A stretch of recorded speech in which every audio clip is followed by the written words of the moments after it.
Hey everyone, today we're going to go through 3 different lighting setups showing you how to create things that are more cinematic, dramatic and stylized, all the way to lighting setups that are more practical, such as an interview, which we all need to shoot a little bit of these days. So to help us today, we have 2 types of lights.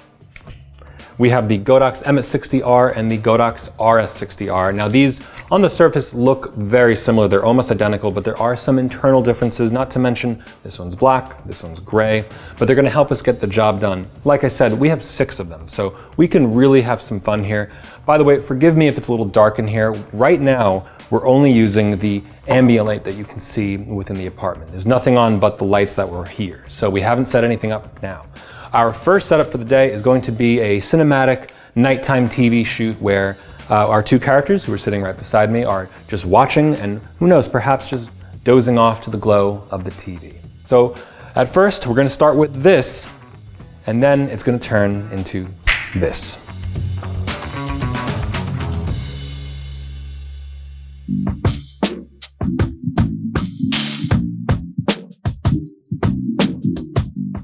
So for our first setup, like I said, we're going to do this kind of flickering TV effect. That is basically going to be the basis of the look. So that'll kind of be the key light. Now I have here an MS60R, and right now, as you can see, the default power option is a figure 8 connector.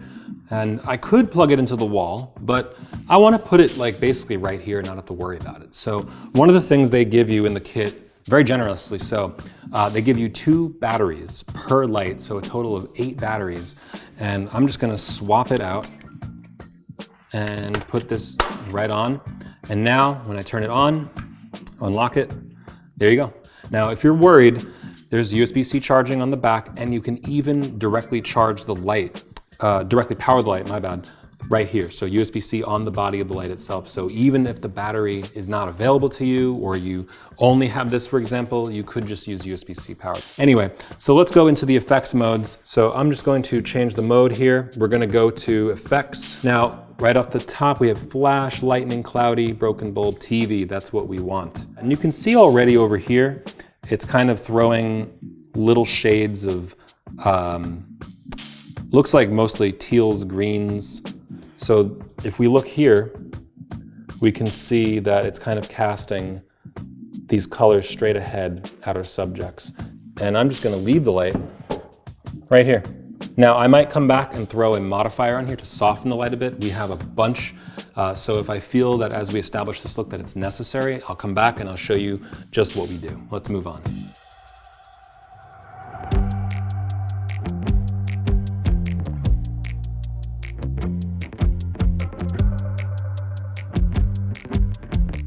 So real quick, what I'm gonna show you is one of the modifier options we have here. We need some light for the BTS videographers to actually see what I'm doing. So let's just use this light right now. I'm gonna take off the front element. This is the default lens that comes with the light.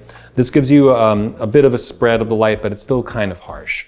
So we wanna put on a softbox, taking off the lens, exposing the mini bones mount we have here. I'm gonna take the softbox here, pretty cute, kind of small, and put it right on the bones. Let's just go right here.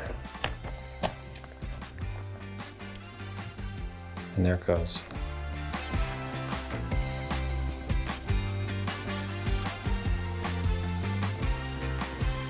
Okay, we've got an interesting part of the setup coming up next. It involves putting this light directly inside this fixture here. We're gonna do that with the help of, believe it or not, an Edison adapter that goes right onto the figure 8 plug in the back. But before we do that, when we put it in here, we admittedly lose the ability to really configure most of the light. So how are we gonna control the light? Well, we have a phone. Now, phone control of lights is really nothing new these days, but I find the way you do it here to be completely seamless because you can pair the phone to the light with NFC. So let me just show you real quick in real time how that works. I'm gonna go into the Godox app and I have the light here, it's already on. And I'm gonna go into the project. We're gonna NFC edition and then just tap and it adds it immediately. Connects to it over Bluetooth, but the actual identification of the light's done over NFC. It takes no time at all. Already shows it on. So now I can hit done and I can go into the light. You can notice it already reset the dimming. So I'm gonna dim it right from here. We'll bring it down to like 4. I can do the entire white balance range. There's 1800. Here's 10,000. So I have full control. Almost everything that is in the menu of the light itself can be controlled from the app. And for setups like this, or for places where it's just out of reach entirely, this is indispensable. You really should take advantage of these things. That goes for all wireless lights that have that functionality. Now, what was that all for? Well, like I said, we have this really cool adapter here. This is one of my favorite things that comes with the accessory kit for the MS60R. It does work with the RS60R, by the way, just so you're wondering, but we do have the 4-light kit, so just throwing that out there. I'm gonna switch it out just as before, this time taking the battery off, and we're gonna put the figure 8 connector, the default connector, back on with the adapter already in place. Now, if you're wondering, there is a little locking mechanism here that keeps this in place. So if you were to, for example, suspend it from the ceiling, which we are gonna do, it won't just fall. This won't come out. So anyway, we have a lamp here. This is a completely real light that just happens to be here. I've already taken the bulb out. I'm gonna make sure the power is on, and I'm just gonna pop this light in. Before I do that, I'm gonna power the light on so it's in the on position, because it's a little hard to access when we put it in. And once I pop it in, there it goes. I see it turning on right now. I'm gonna unlock it, and you can see it's going.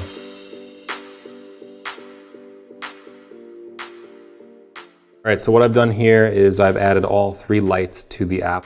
So I have control right here while I'm at the camera. I can dial everything in. One thing that I already did kind of off camera was I repositioned the light that was in the fixture, this yellow light back here, just so it was giving less of a hot spot on the wall. But I also want to dial it down, I think. So I believe, let's see here, that's this one, yep. Right now I'm at 8%, and it's not actually that hot, but I think I can bring it down even more to really get this look to be subtle. So you saw it drop just now. And then the rim light that we have on the side here, which we're kind of pretending is moonlight, it needs to have a different look. So we have 2 options here. Either we could pretend that it is more moonlight-esque, and we can maybe bring the color temperature way up to give it that cooler look. I think this is a little old school, but it does work. And you even get, because of the banister here, you do get some of that shadowing on the side of the wall here, which is kind of nice, but I think we should go for something a little more motivated by the light in the back and just mesh it in with the warmth of the scene. I'm gonna go for full 1800 Kelvin, which makes it look a little more like it's the light from within. It's too bright though, so I'm gonna dial it back. We're gonna keep it pretty subtle. I think it could be like right around here, maybe 28. Could probably back it off even more. If we really wanted to get a little more control of that, we could also go into the HSI mode or the RGB mode. We could dial it in that way. I could do it with a color filter, which is really cool. I'm not gonna dial it in that way today. So let's try it with HSI just out of curiosity. This is kind of nice with the green, but I don't really see the motivation here. If you're looking for something a little more stylized, this might be the way to go. For something more naturalistic, I'm gonna just stick with CCT, and we'll go with 1800 coming from the back wall. So let's stick with that. Let's go back out here. Now I think we can make our key effect light brighter. So I'm gonna go over to that. As you can see, I'm in the effects mode here, and I'm gonna go right into it, and I can change the dimming and the speed. Let's bring it up a bit. I think it could be a bit brighter. I'm just gonna type in 10% and see how that looks. That's pretty good. I think it's maybe just a hair too harsh. So dial it back down to 9. And then out of curiosity, let's see if the speed goes way up, how that looks. That might be a bit too much. Let's dial it back down to like 66. And I'm gonna bring down the intensity to 8. And that I think is pretty restrained, while it still looks like there's a TV going. So that's pretty much the look right there. And like I said, you could have different varieties of this. You can go for something a little more stylized. We can even do HSI mode within the TV effect, which kind of keeps it more colorful. This is probably a little too extreme for me. I think the coloration is too obvious. CCT mode mostly keeps it white with slight tinting. So you kind of just run the gamut of your white balance as opposed to going into full HSI control. But if you want something a little more stylized like that, it does work. It's really up to you.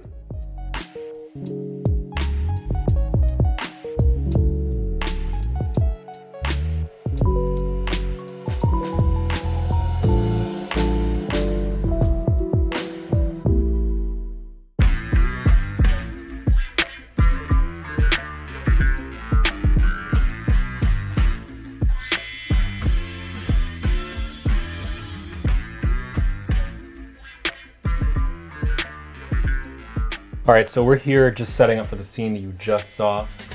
Really what we need to work with is this very tight ceiling. The room itself is not great, so what we're gonna kind of do is keep everything tight and just imply the source of the lighting.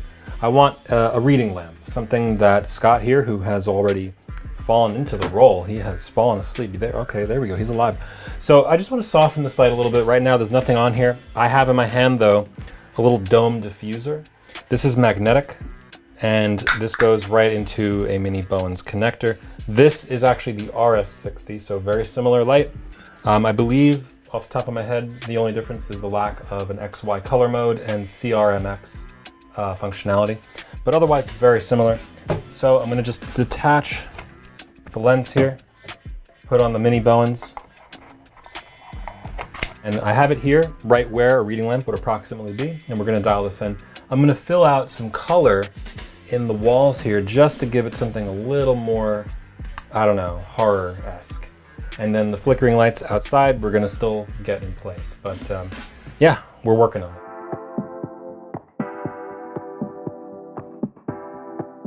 So you can see here in the screen, I'm already rolling. We have kind of a complementary color thing going on. We have the pinkish reddish hue in here, followed by a green tealish look outside. Two of those bulbs are set up as kind of strobes, broken bulb effects at the moment. And you can see that outside. The whole scene here is that Scott is gonna wake up to something haunting his apartment.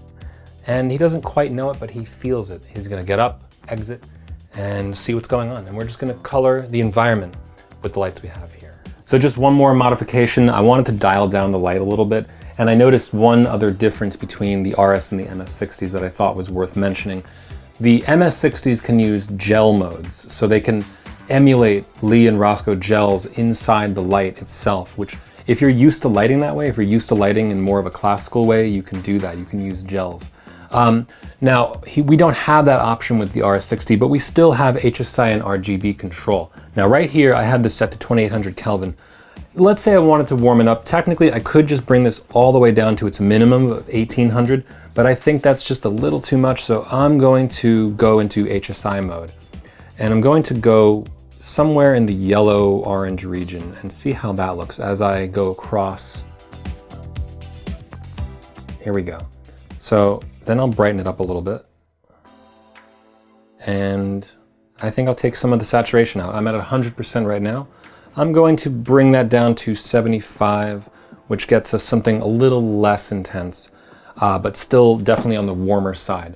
Now again, we could do this with color temperature, but I find that in cases like this where you want to dial in that specific low, HSI or RGB mode are the way to go.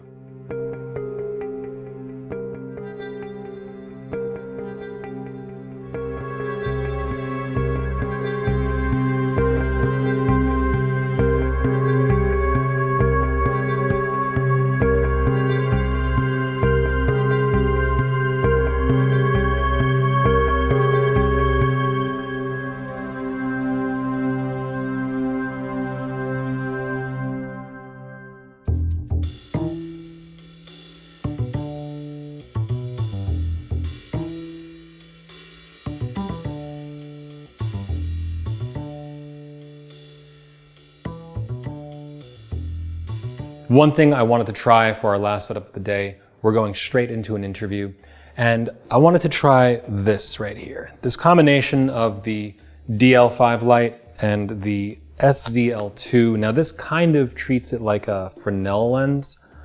This basically has, you know, a magnification element, so you can kind of zoom into the light. We're gonna take the standard lens off, pop this on to the mini Bowens again. Snaps right in. Now you could just use the light like this. The reason I want to do this is because although we're in kind of a tight spot and not really the most ideal location to do this, this is one way that we can really focus the light, and we can even do it more with this. So what we're going to do is just pop this in here. You'll see that there's these metal latches. Just going to lock it into place and it stays put. Now this is going to magnify our light. This kind of almost makes it like a stage light that you can really throw a spotlight. So if you have that kind of location, even if you're outside, maybe this is an even better application, and you want to create that really circular spotlight effect, this is how you would do it. Now I'm using it here because I want to create sunlight that's acting as a rim light on the subject for the interview. And I'm doing it in sort of a dramatic effect where I want it to just kind of like peek through the window from behind them. We're gonna also gel the light. I already have it set up here, so I'm going to turn on this light. I believe it's this one here. There we go. You can see I've already got a gel enabled, which is giving it sort of an orange hue. In fact, this is the Rosco 17 that I have on right now. And this is only at 11%. Now, before I put it into position, I'm just gonna illustrate to you exactly how focused this is. This is a pretty circular beam. It's not really spreading that far, but it throws very far. So I'm gonna aim it back at our subject and raise it up a bit. And that'll act as our hair light. Moving on.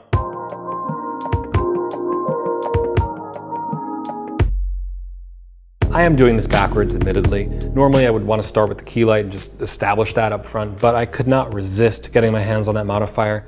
I mean, you can see the result here, and look, it's lighting me up for this demo right here. So I'm going to turn it on right now. I've already set this up. Our key light here is using the same SS11 softbox that we used earlier. Now we're just giving straight 3200 Kelvin light directly onto Scott's face. If you look straight at the camera, or actually no, straight at the interviewer that we have here, yeah, you can see we're starting to really dial in that look. We're here at, I believe, only, let me see here, we are at 27% intensity here. Diffused through here looks pretty nice on his skin. Through his eyes, you can see the little eye light that's catching. And now we just need to fill out this scene a little bit. We have white walls, so we don't want to push it too much. So let's just move right over there and I'll show you what we're going to do. It's very simple.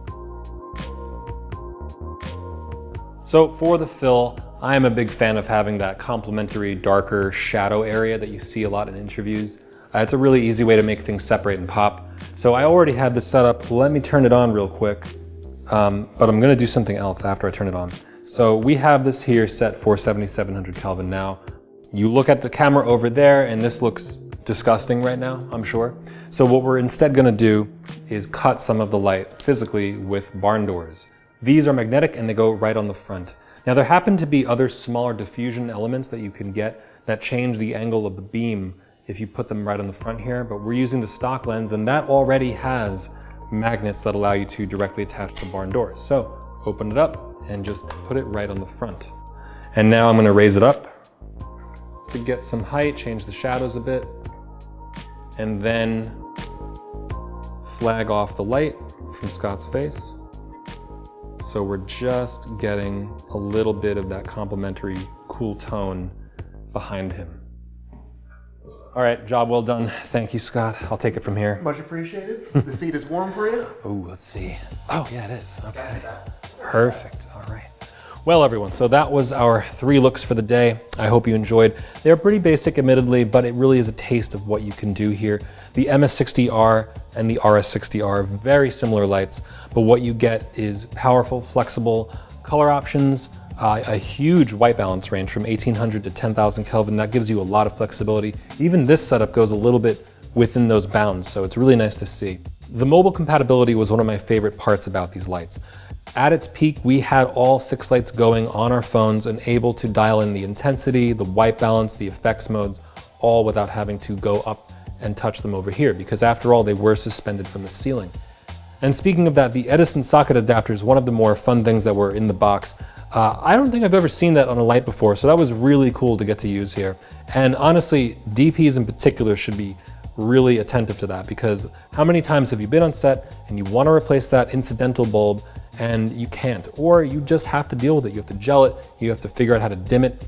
You don't have to worry about that with this. You can just put these lights straight into the socket and control them like you would any other light. So that's it for today. I hope you enjoyed our 3 looks, and let us know in the comments below how you would use the Godox MS60R and RS60R. My name is Doug with B&H, and I'll see you next time.